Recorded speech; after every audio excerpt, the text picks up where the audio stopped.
আপনার skin tight pant, আপনার গেঞ্জি পরে তাদের আপনার লাগামও লাগে না, গলতানিও লাগে না, পরে না। আপনারা সভ্য সমাজের মানুষ, আপনার মেয়ে যদি বেপর্দার অবস্থায় চলে, আপনার যদি স্ত্রী বেপর্দায় থাকে, আপনার যদি মা বেপর্দায় যদি থাকে, আপনার যদি বোন বেপর্দায় থাকে, আপনি যত বড়ই আবিদ হন আপনি জান্নাতে যেতে পারবেন না। কারণ রাসূল বলেছে একজন নারীকে কেন্দ্র করে চারজন পুরুষ জান্নাতি হবে, একজন নারীকে কেন্দ্র করে চারজন পুরুষ আপনার জাহান্নামী হবে। যদি ওই মেয়েটা বাল্য অবস্থায় থাকে, মেয়েটার দায়িত্বটা সম্পূর্ণ আপনার বাপের হাতে, বাপ তাকে তত্ত্বাবধান করবে, বাপের আপনার করে দিও। মেয়েটাকে জান্নাতি বানানো, মেয়েটাকে মানুষ করা। যদি বাপের আপনার বর্তমানে মেয়েটা জান্নাতি হয়, মেয়েটাও জান্নাতে যাবে, ওই মেয়েটার আব্বাও জান্নাতে যাবে। মেয়েটাকে যদি আপনার পর্দার ভিতরে না থেকে বেপর্দা যদি করে ফেলে, আপনার আর যদি না দেয়, কিছু আপনার মানুষ আছে নিজের বাপ ওকে স্কিন টাইট আপনার গেঞ্জি আর প্যান্ট কিনে দেয়, দেয় না? আপনাদের মালদায় দেয় না, আমাদের মুর্শিদাবাদে দেয়। আপনাদের দিকের ভালো মানুষ এরা পর্দা বোঝে। আরে কোম্পানি জীবনে কোনোদিন আপনার চলন না ছাড়ে না। একটা যদি আপনার চুড়িদারের পিস নেন তো 3টা পিস দেয়, একটা পায়জামা, একটা জামার, একটা ওড়না, দুপাট্টা। কোম্পানি ভোলেনি, আর আমাদের ঘরে মেয়েরা ভুলে যায়। কোম্পানি ভুলেছে, ও আপনার প্যাকেটে ভরে দেবে 3টা পিস করে। কেন? মানে একটা নিচে পড়বে, একটার উপর, আর একটা নিচে ঢাকা রাখবে, ওপরটাকে মাথা রাখে। আর বর্তমান যুগের মেয়েরা এটাকে লিয়ে কোমরে বাঁধছে, মনে হচ্ছে বান্না মেরে ও আপনার IPL খেলবে। বুঝতে পেরেছেন? বর্তমান যুগে এরকম। আর মাথায় আপনার বলে হচ্ছে কখনো আপনার কাপড় থাকে না, ওড়না থাকে না। কোম্পানি বলে আপনার দিকে ভোলে নেই, আর আমাদের ঘরের মেয়েরা বলে। আর কিছু দায়িশ আছে স্বামী, और আপনার বলে আছে স্ত্রীকে আপনার বলে আছে গাড়িতে নিয়ে যাই, আর চুলগুলো আপনার বাতাস খাতেন হাওয়াতে উড়ে। জিজ্ঞাসা যদি করা যায়, বলে আপনার বলে আছে কোথায় নিয়ে যাচ্ছেন, বলে একটু ঘোরাবো। আপনি ঘোরান, ঠিক আছে, আপনার মেয়েটা আপনার স্ত্রীকে পর্দার মধ্যে রাখেন। যদি আপনার স্ত্রী বেপর্দায় থাকে, আপনি স্ত্রীকে জান্নাতি বানাতে পারলেন না, আপনি কোন সাহসে বলেন যে আমি জান্নাতে যাব?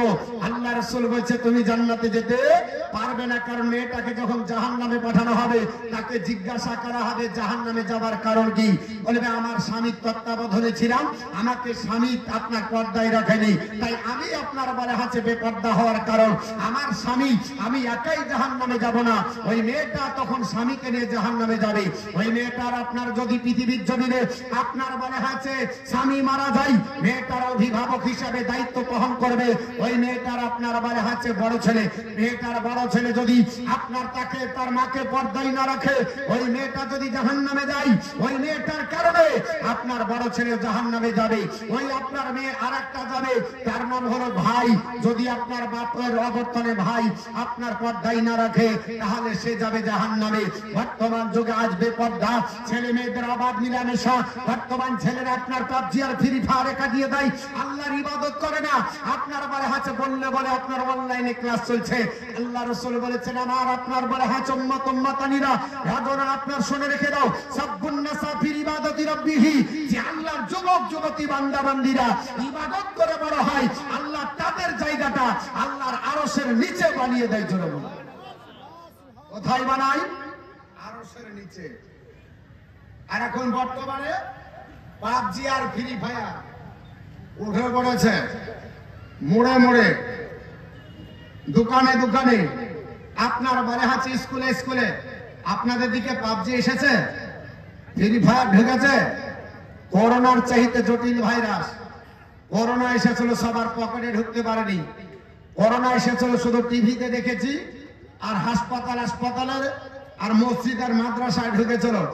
করোনার চাইতে জটিল ভাইরাস হলো এ আপনার বলে আছে এই ভাইরাস, যেটাকে পাবজি আর ফ্রি ফায়ার বলে। এমনকি মৌলবীর বাড়িতেও ঢুকেছে। মৌলবী সাহেব যদি বলে যে আমি দেখবো না, ওর বেটা ছাড়বে না। ঠিক না ঠিক বাপ? ওর বেটা ছাড়ে না, ওর নাতি ছাড়ে না, ওর নাতকর ছাড়ে না, আর আপনার বাড়ি আছে কোথা ছাড়ে না, সব জায়গাতে ঢুকেছে। মুসলমান সাবধান, পৃথিবীর জমিনে আপনাকে আমাকে পর্দা করতে হবে। আল্লাহ রাসূল বলেছে আমার উম্মতের দল দুটো জিনিসের গ্যারান্টি দাও, আমি রাসূলুল্লাহ জান্নাতের গ্যারান্টি দিব। সাহাবারা বললেন ইয়া রাসূলুল্লাহ কোন দুটো জিনিসের গ্যারান্টি দিব? নবী বললেন এক নাম্বার জিহ্বা, জিহ্বার দ্বারাতে পৃথিবীতে কোনদিন হারাম খাবার তোমার আপনার বারে হাঁচে মুখে ওঠেনি, কোনদিন আপনার ঘোষের টাকায় তুমি আপনার বারে হাঁচে মোচে পাক দিয়ে খাওনি, কোনদিন আপনার সুদের টাকায় তুমি আপনার বারে হাঁচে মুখে আস্বাদন করে তুলে দাওনি। এই টাকা গ্যারান্টি দিতে হবে। আল্লাহ রাসূল সাল্লাল্লাহু তাআলা আলাইহি ওয়াসাল্লাম বলেছেন সুদের ব্যাপারে, এ আমার সাহাবারা তোমরা শোনো, আমি রাসূলুল্লাহ বলতেছি পৃথিবীর জমিনে যারা সুদ খায় লাআনা রাসূলুল্লাহি সাল্লাল্লাহু তাআলা আলাইহি ওয়াসাল্লাম আকালির রিবা, যারা সুদ খায় আমি রাসূলুল্লাহ তার উপরে লানত করি, জোরে বলুন আস্তাগফিরুল্লাহ। যারা সুদ খায়, যারা আপনার বারে হাঁচে সুদের টাকা, আপনার সুদে আপনার টাকা লাগাই ইন্টারেস্ট করে, এদেরকে আবার যদি বলেন সুদখোর, এদের রাগ হয়ে যায়। কিন্তু মসজিদে আপনার রাগ করবেন না। একটা মাতাল যদি মদ খেয়ে মসজিদে ঢোকে তাহলে ওকে গদ্দানি দিয়ে বের করা হয়, আর ইন্টারন্যাশনাল সুদখোর যদি মসজিদে আপনার সুদ খাওয়ার পরে আপনার বলে হাঁচে ঢোকে তোকে ফাঁস কাটার মসজিদে ইমামের পাশে দেয়, তাই না? বলে কেন?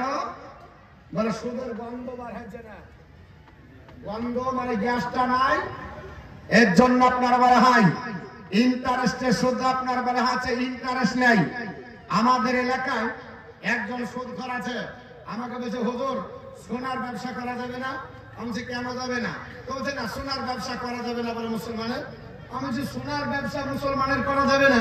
সোনার উৎপত্তি হয়তো মুসলমানদের আপনার এলাকা থেকে, সোনার উৎপত্তি হয়তো মুসলমানদের মার্কাজ থেকে, আর আপনার সোনার ব্যবসা করা যাবে না তার মানে? তো বলছে ওই যে লেনদেন করতে হয়। তোমাকে কে বলেছে লেনদেন করতে? আল্লাহ পাকের আপনার কোরআন যেটা বলেছে সেটা করো। তুমি ক্যাশে লেওয়ার দাও, সোনা কেন ব্যবসা করা যাবে না?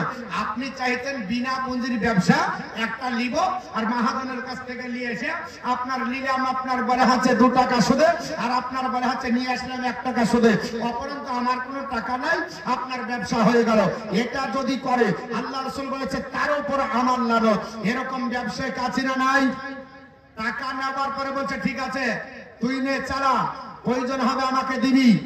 মুসলমান পৃথিবীতে জমিনে আমাদের ইমামে আজম আবু হানিফা রাহমাতুল্লাহ আলাইহি জবরদস্ত ইমাম একজন ব্যক্তিকে টাকা ধার দিয়েছিলেন। টাকা ধার দেওয়ার পরে লোকটি গরিব মানুষ, তাই তিনার কাছে যখন চাইতে গেলেন, চাইতে যাবার পরে তিনি তার বাড়ির ছায়াতে আপনার দাঁড়াচ্ছেন না।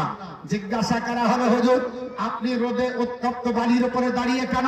বলে আমি দাঁড়িয়ে আছি এই জন্য যে ওই বাড়িটা হলো যার টাকা চাইতে এসেছি যার কাছে, ওই বাড়ি আলার আপনার বাড়ি আছে, ওই লোকের বাড়ি। আমি যদি তার আপনার ঘরের ছাওয়ায় থাকি তাহলে এটা আমার জন্য আপনার বলে আছে পরহেজগারি তার খেলাফ। একটা হলো তাকওয়ার, একটা হলো ফতোয়া। ফতোয়ার তাকওয়া সমান নাই। তাকওয়ার দিক দিয়ে বলছেন আমি তার আপনার ওখানে গেলে আরাম যদি পেয়ে যাই, আমার তাকওয়া বলছে ঠিক হবে না। তাই লোকটা যখন আসলো, লোকটাকে বললো বলে শোনো ভাই, আমি তোমার কাছে কিছু টাকা দিয়েছিলাম ধার, তুমি আমাকে টাকাটা সময় মতো দিতে পারোনি, তাই আমি চাইতে এসেছি। ভাই তোমার প্রয়োজন যখন মিটে যাবে, তোমার হাতে যখন টাকা আসবে দিয়ে দিও। আল্লাহ আপনার বলে আছে এত বড় বান্দা পরহেজগার ইমামে আজম আবু হানিফা, তিনি আপনার বাড়ির ছায়া আস্বাদন করবে, বাড়ির ছায়াতে আরাম করবে, এটা আপনার বলে আছে তার জন্য আপনার কতটা বাধা দেয় যে তার কাছে টাকা পাবো, তাই তার বাড়ির ছায়া আমি আপনার বলে আছে আরাম করব না। আর আমরা টাকা দেওয়ার পর বলছি ব্যবসা কর, মাংস করি সপ্তাহে 1 কেজি দিস, তাই না? অনেক বড় লোক আছে বলে ব্যবসা করতে পারিস না, বলে না। বলে ঠিক আছে কি করবি? তো বলছে মাংসর ব্যবসা। বলে লে 20,000 টাকা দিলাম, তুই মাংস করার বিক্রি করার খা, আর প্রতিদিন ওকে আপনার বলে হচ্ছে 1 কেজি দেয়। শুধু হবে না? হবে না। বলে মৌলভী সাহেব আমি লি না, ওকে ফ্রিতে দিয়েছি, ও টাকাটা আপনার ব্যবহার করে আর আমাকে একটু মাংস দিয়ে দেয়। ও সুদের খাচ্ছে আর বলছে যে আমাকে একটু দিয়ে দেয়। ও খাবার পরে যদি হল করে আপনার বলে হচ্ছে জিহ্বাতে যদি আপনার আঙ্গুল না ভরে বমি না করে, তাহলে আপনার ওর পেটটাকে কিয়ামতের দিন আপনার কি করবে? আল্লাহ রাসূল সাল্লাল্লাহু তাআলা আলাইহি ওয়াসাল্লাম বলেন, হে আমার সাহাবারা শোনো, যেই দিন আপনার মিরাজ রাত্রিতে আমি রাসূলুল্লাহ যখন আপনার হিজরা আপনার না জেগেছিলাম, আমি আপনার দেখলাম এক শ্রেণীর মানুষকে তাদের আপনার বলা হচ্ছে পেটটা বিশাল বড় বিল্ডিং এর মতো করেছে, আর তাদের পেটে বড় বড় সাপ আপনার আল্লাহ ঢুকিয়ে দিয়েছে, আর ওই সাপগুলো দেখা যাচ্ছে বাহির থেকে। সকল মাত্র আমি জিজ্ঞাসা করলাম, জিবরিল এরা কারা? আল্লাহর ফেরেশতা জিবরিল বলে, ও আল্লাহর পয়গম্বর, এরা হচ্ছে তারা পৃথিবীর জমিনে যারা আপনার সুদ খেয়েছে, সুদের টাকায় আপনার পেট বড় করেছে। সুদ এমন আপনার বলে আছে, এমনই আপনার বলে আছে জঘন্য, আপনার পেটে আপনার বলে আছে যখন সাপ আপনার আঘাত করবে আপনি সহ্য করতে পারবেন না। সুদের আপনার বলে আছে কারবার যারা করে, যারা আপনার বলে আছে সুদ খায়, তাদের আপনার ব্যাপার আল্লাহ রাসূল বলেছে, হাদিসটি আপনার বলে আছে মুসলিম শরীফ থেকে আপনাদের বললাম লানত হবে, এবং আপনার তিরমিজি শরীফে আছে, ইবনে মাজাহ শরীফে আছে।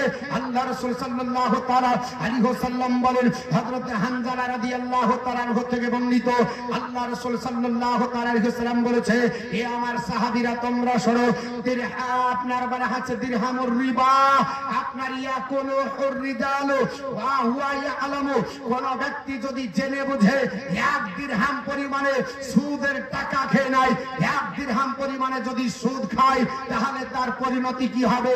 আল্লাহ রাসূল সাল্লাল্লাহু আলাইহি ওয়াসাল্লাম বললেন, আসাদ্দ, আপনারা বলে আছে আসাদ্দ মিনাসিতাতি ওয়া আপনার সালাসিনা জিনআতা। নবী বললেন, সেই ব্যক্তি জানো 36 প্রকারের আপনার বলে আছে 36 প্রকারের আপনার জেনার গুনাহ করলো, জোরে আস্তাগফিরুল্লাহ। কত প্রকারের? 36 প্রকারের জেনা আপনার করার গুনাহ। এক দিরহাম পরিমাণে সুদ যদি খান, এক দিরহাম পরিমাণ কতটা? এক দিরহাম খুব বেশি যদি হয় আপনার 1 টাকা ভরেন, ভাই 1 ভরি ভরেন, 1 ভরি পরিমাণে সুদের টাকা আপনার পেটে চলে গেল।